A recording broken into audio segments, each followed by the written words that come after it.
देखो, जब इस पाठ को मैं पहली बार पढ़ाया था तो मैंने आपको बताया था कि ये प्रकृति के कवि हैं। किसके कवि हैं?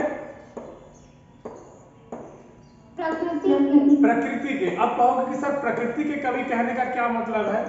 तो प्रकृति के कवि कहने का मतलब ये है, हाँ, कि प्रकृति के कवि कहने का मतलब यह है कि इनकी अधिकांश कविताएं प्रकृति के ऊपर लिखी गई है।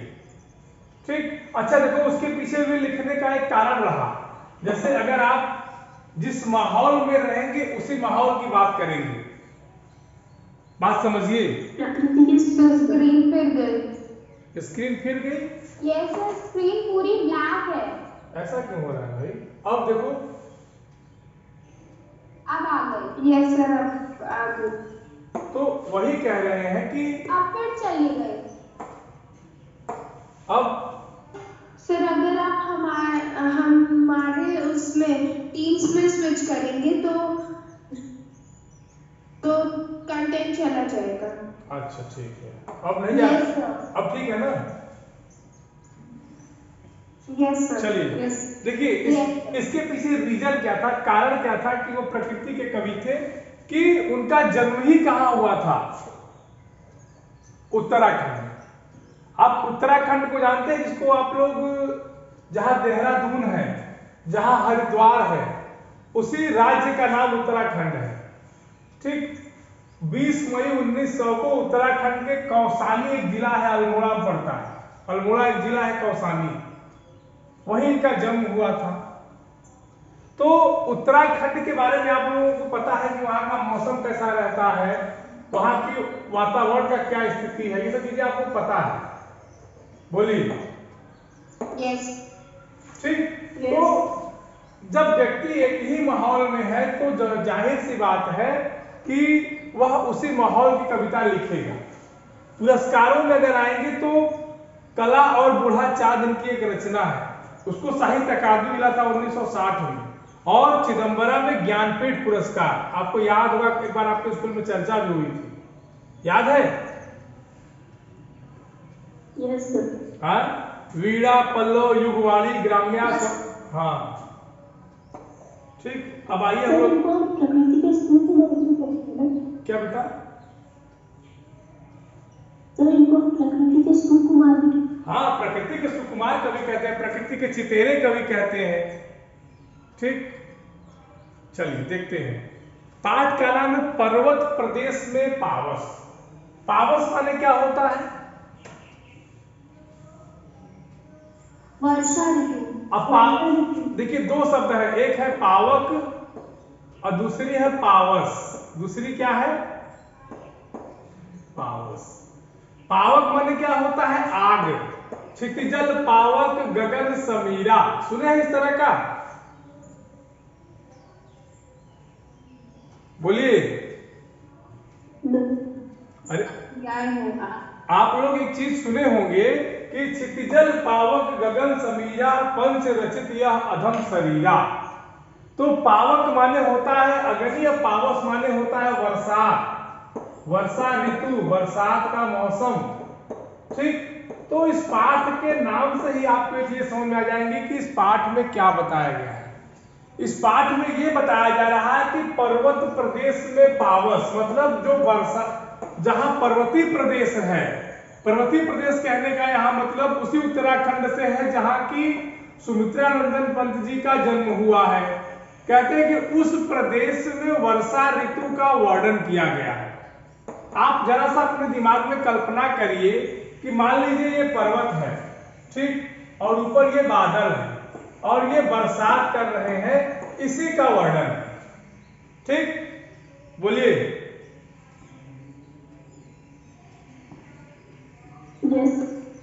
अब देखिए, कभी अगर जब भी कभी आपके सामने इस तरह का कंटेंट आए तो आप संदर्भ में क्या लिखेंगे कि प्रस्तुत पद्यांश हमारी पाठ्य पुस्तक पर्वत प्रदेश में पावस से लिया गया है, और इस पाठ के रचयिता या कवि कौन है?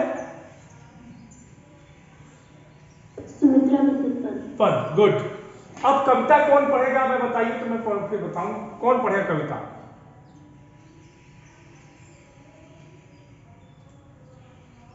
पढ़ूं? पढ़िए पढ़िए।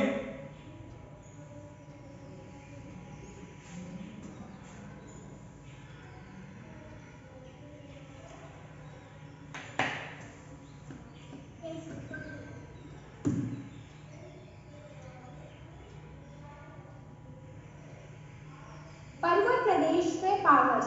सर आपको मेरी आवाज आ रही है ना? हाँ हाँ, आप पढ़िए आगे। पावस ऋतु थी पर्वत प्रदेश, पल पल परिवर्तित प्रकृति देश। मेखलाकार पर्वत अपार, अपने सहस्त्र दृढ़ सुमन पार। अवलोक रहा है बार बार, नीचे जल में निज महाकार। इसके चरणों में पलातल, दर्पण सा फैला है विशाल। गिरीश गौरव गाकर झरझर, मन में नस नस उत्तेजित कर। मोती की लड़ियों से सुंदर, झड़ते हैं झाग भरे निर्झर। चलिए अब समझिए। गिरिवर के अब रुको अब रुको अब रुको अब रुको अब रुको। उच्चाकांक्षा। अरे भाई रुको। अरे ए प्रगति, प्रगति रुको भाई, प्रगति रुकिए भाई, प्रगति रुको रुको। सर आपकी आवाज नहीं आ रही थी। अब आ रही है? Yes sir. अच्छा, अब मेरी बात जरा सुनो। आप लोग पर्वत देखे हैं? Yes sir. हाँ कितने लोग पहाड़ देखे हैं? बताइए जरा सा। मैं देखी हूँ। मैंने देखा है। मतलब आप लोग पहाड़ देखे हैं, ठीक। अब जरा हमको ये बताइए कि आपने अगर पहाड़ देखा है तो पहाड़ों पर बारिश भी देखे होंगे। Yes sir. अच्छा, पहाड़ों पर पेड़ पौधे भी होते हैं, ये भी शायद देखा होगा। Yes sir. बोलिए, पहाड़ अगर पहाड़ों पर पेड़ पौधे भी होते होंगे तो पहाड़ बंदर भी बहुत होते हैं। पहाड़ प्राकृतिक रूप है कि जैविक रूप है कि मनुष्य के द्वारा निर्मित है, ये बताइए। प्राकृतिक है सर। प्राकृतिक है। तो ये जो कविता है इसमें आप लोग लिख लीजिएगा, इस कविता में जो कवि हैं उन्होंने पर्वत का मानवीकरण किया है। क्या किया है?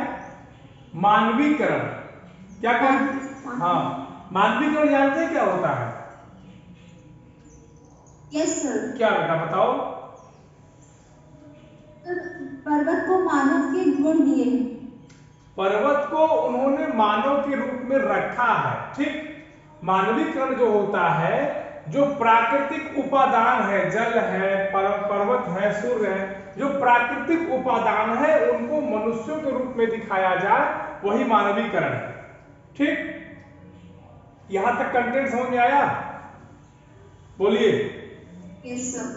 अब कविता का भाव समझ लीजिए। इस कविता में देखिए, आपको अर्थ तो पता ही, मैं समझा दे रहा हूं, ठीक है।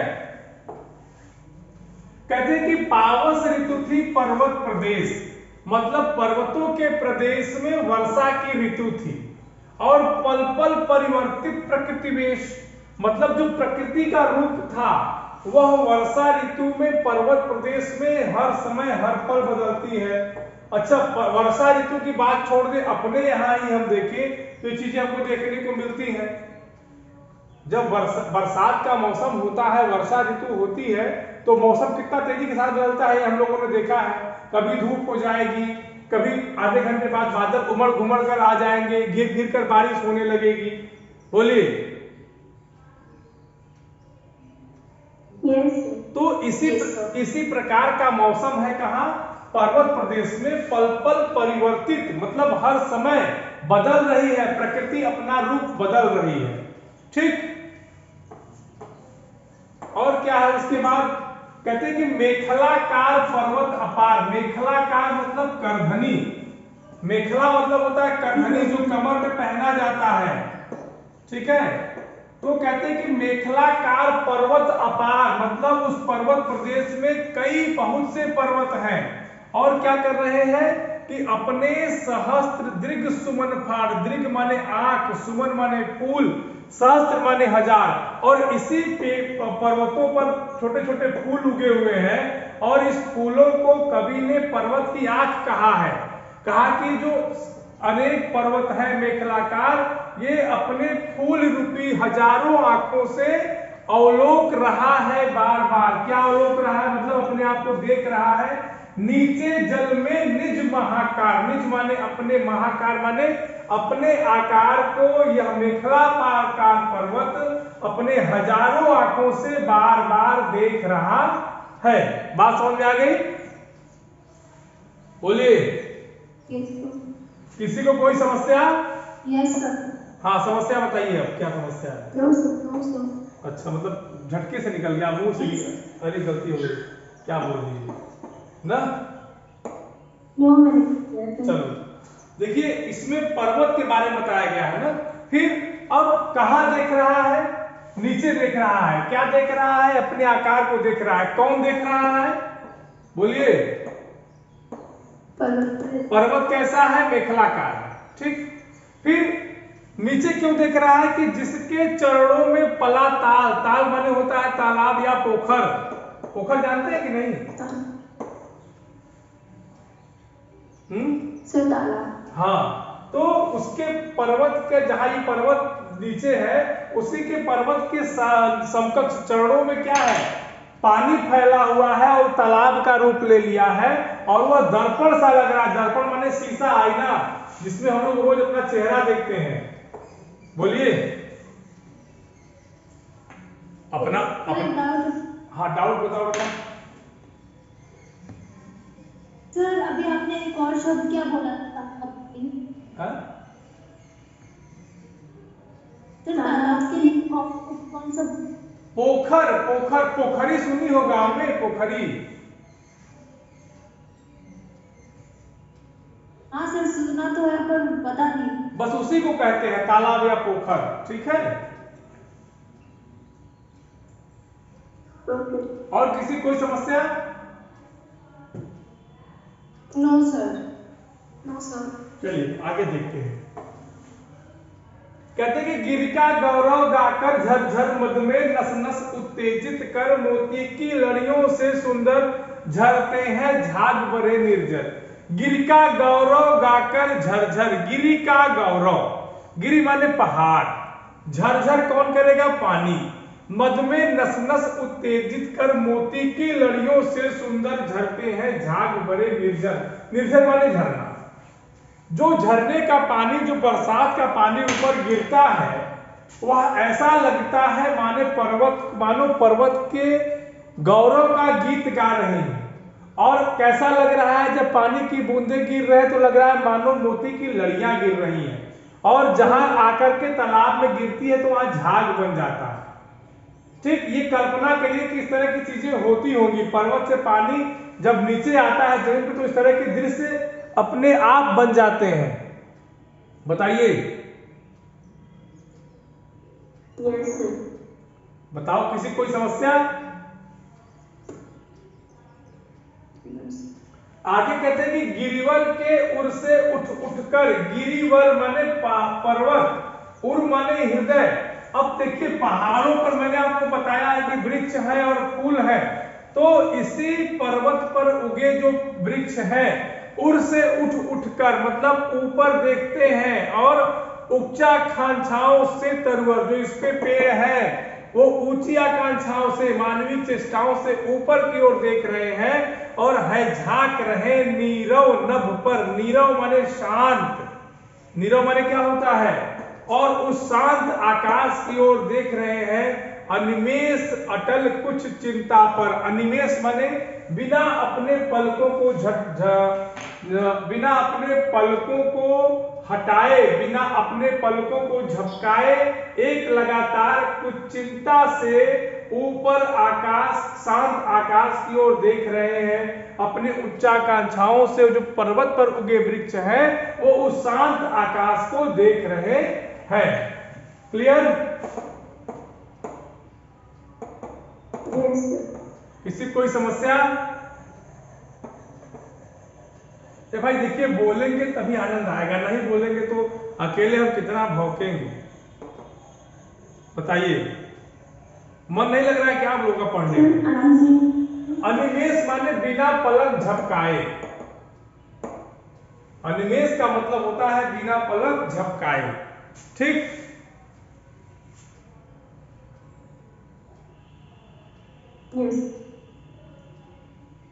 आगे बढ़े।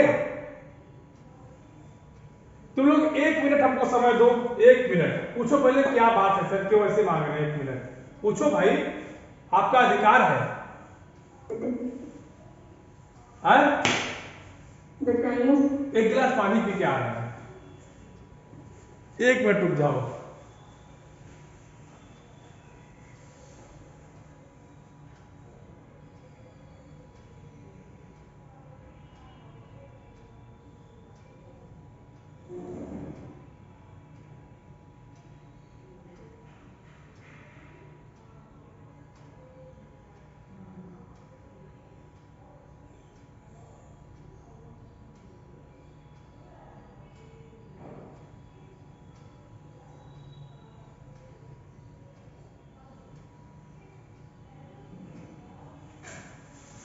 चलिए चलिए, शुरू करिए शुरू करिए। ए बेटा प्रिया, आगे देखो, किताब में प्रिया तिवारी किताब में। ठीक, बातें कम काम ज्यादा। चलिए, कहां तक हो गया था? देखो, हाँ, कहते हैं कि उड़ गया अचानक लो भूधर, फड़का अपार पारद के पर। भूधर माने पर्वत, जो भूमि को धारण करता हो। फड़का अपार पारद के पर, पारद के पर माने पारा। ठीक, रवशेष रह गए है निर्झर, है टूट पड़ा भूपर अंबर। भू माने भूमि, अंबर माने आकाश। लिखते हैं कवि कि अचानक क्या होता है कि जो आकाश है, जो बादल है, वो अचानक भूमि पर टूट पड़ा और जो झरने के बूंद थे वो अब शेष रह गए हैं। क्यों? क्योंकि उड़ गया अचानक लो भूधर। ठीक, धस गए धरा में सभय साल, उठ रहा धुआं जल गया था। यो जलद यान में विचर विचर था, इंद्र खेलता इंद्रजाल। इंद्रजाल, अच्छा, वर्षा के देवता कौन माने जाते हैं? देवराज इंद्र। देवराज इंद्र, हाँ, वर्षा के देवता इंद्र को माना जाता है। तो लेखक यही कह रहे हैं कि बादल जो है उसे इंद्र की जादूगरी से, जलद यान माने बादल रूपी यान, जलद माने होता है बादल और जलज माने क्या होता है? बोलिए। कमल। Good, very good.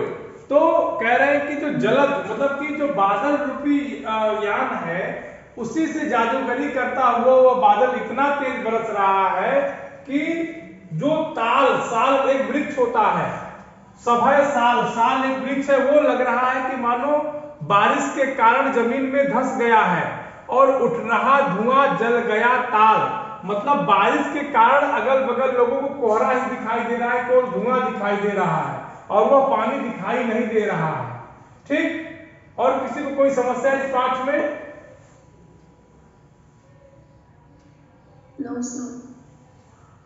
देख लीजिए भाई, अगर आप लोगों को कोई समस्या लगे तो बताइए। जहां भी दिक्कत होगी हम बता देंगे। कल आपका टेस्ट लेंगे, आपको सिलेबस मिल चुका है। ठीक, क्या बेटा?